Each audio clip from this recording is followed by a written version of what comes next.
You will find, brothers and sisters, that all of the people of the past who were successful in being of a good influence to the people around them, a role model, a person who did something useful with his life, a person who was seen with the light of positivity, every one of those individuals of the past, brothers and sisters, beginning with the prophets and messengers, moving down to the Sahaba, and every other revivalist and reformer, you will find that every single one of them possessed a reoccurring trait, a characteristic that was present in every single one of these individuals.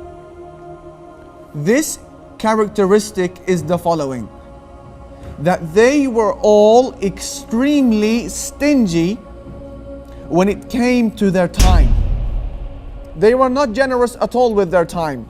Allah subhanahu wa ta'ala, He says in the Quran, هو الذي جعل الشمس ضياء والقمر نورا وقدره منازل لتعلموا عدد السنين والحساب. Allah says He was the one, listen carefully to this beautiful verse, He was the one who placed the sun as a shining lamp, and He made the moon a diffractor of that light, or a borrower of light. And then He said, and Allah proportioned these planets in phases. Why? So that you may know the number of years and the account of time. Focus. Allah subhanahu wa ta'ala is saying, the creator of the sun and the moon, He's saying that one of their prime functions which I have endowed them in the universe is so that, oh man, you may recognize the value of your time. You may able to recognize what year you're in, and therefore not fall into the pits of uselessness. So that you are aware of your hours and your seconds and your days and your weeks. Allahu Akbar.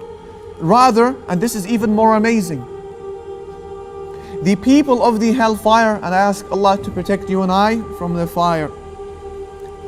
We are told, subhanallah, that as they roast and as they burn in the hellfire, it will be said to them, this is your fault for wasting your time. Can you imagine? They will be spoken to and they will be blamed. Blamed for what? For wasting their time. Out of all the other things that they could have been told, the aspect of time is mentioned. Allah subhanahu wa ta'ala says, وَهُمْ يَصْطَرِخُونَ فِيهَا رَبَّنَا أَخْرِجْنَا نَعْمَلْ صَالِحًا غَيْرَ الَّذِي كُنَّا نَعْمَلْ. Allah says, and as they burn in the hellfire, they will scream. May Allah protect us from this. They will scream and they would say, oh Allah, please allow us to exit from the fire. We will do righteousness not like what we used to do in the past. Listen to the response. It will be said to them, أَوَلَمْ نُعَمِّرْكُمْ مَا يَتَذَكَّرُ فِيهِ مَنْ تَذَكَّرَ وَجَاءَكُمُ النَّذِيرُ. Allah Ta'ala will say to them, did we not give you a life long enough? You want to go back now and you want to sort your affairs out now? Did I not give you a life long enough so that a person who wants to receive admonition could receive it? Allah will say, فَذُوقُوا, therefore taste the fire. There will be no helper for the wrongdoer. Allahu Akbar. Allahu Akbar. And it will be said to them, أَفَحَسِبْتُمْ أَنَّمَا خَلَقْنَاكُمْ عَبَثًا. Do you think that we created you for play? Do you think that we created you out of foolishness? وَأَنَّكُمْ إِلَيْنَا لَا تُرْجَعُونَ. And to us you will not return? Allahu Akbar. And the Prophet ﷺ did his utmost effort. Listen to this hadith. He would say, لا تزول قدم عبد يوم القيامة حتى يسأل عن أربع.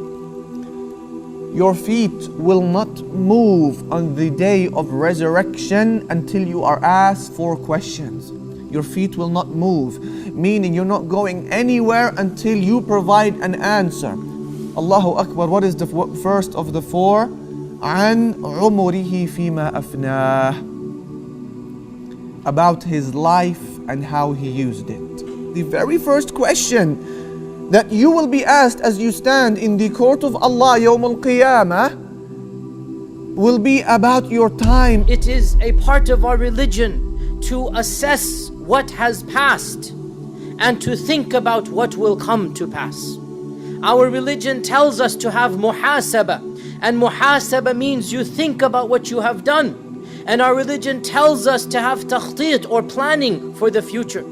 So as we stand here today, each and every one of us should look back at the last year and what we have accomplished in that year. What has happened in the ummah, what has changed in our own lives, what is different in our own communities. An entire year, hundreds of days, thousands of hours. How many memories have we formed that will last with us for the rest of our lifetimes? And how many deeds have we accrued that we will see the results and the fruits of in the next life? 1 year ago in this very masjid, there were people sitting that are not sitting here today anymore. In this very masjid, we have had deaths in our own community. 1 year ago, every one of us had some family or some friends that are no longer here with us today.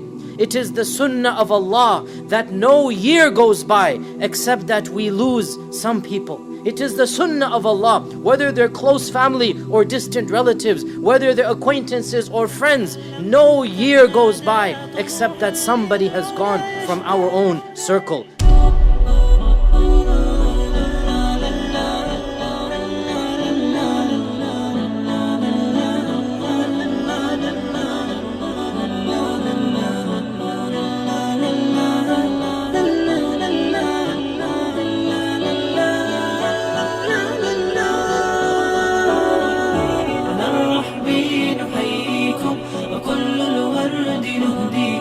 على حب نلاقيكم بصرح الجامعة نسمع